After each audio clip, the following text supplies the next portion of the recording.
Welcome to our channel. Today we how to transfer product compliance docs with SkuVault, complete guide step by step clearly. To transfer product compliance documents with SkuVault, begin by logging into your SkuVault account. Navigate to the Products tab on the main dashboard. Select the item for which you want to transfer compliance documents. In the Product Details view, locate the Documents section.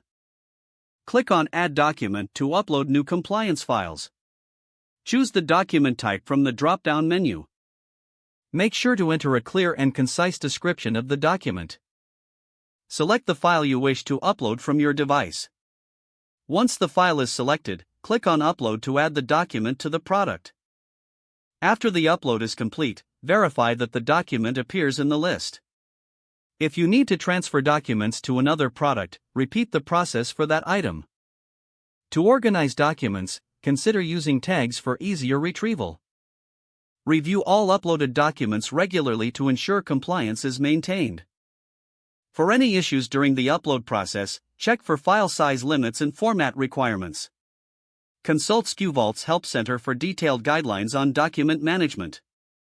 With these steps, you can efficiently manage product compliance documents in SkuVault. If the page does not load, refresh the browser or try again in a private or incognito window. Make sure you are using the correct email address, then retype it carefully to avoid small typos. If your password is not accepted, use the reset option and create a new strong password you can remember. Check your spam folder for verification or security emails, then complete any requested confirmation steps. Enable two-factor authentication if available to improve account security and reduce unauthorized access risk. After signing in, review your profile details so your contact information and settings are accurate and current.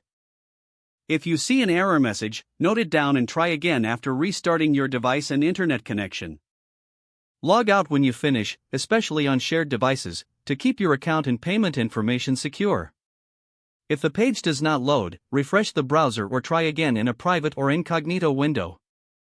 Make sure you are using the correct email address, then retype it carefully to avoid small typos. If your password is not accepted, use the reset option and create a new strong password you can remember. Check your spam folder for verification or security emails, then complete any requested confirmation steps. Don't forget to like this video and subscribe to our channel for more step-by-step tech guides.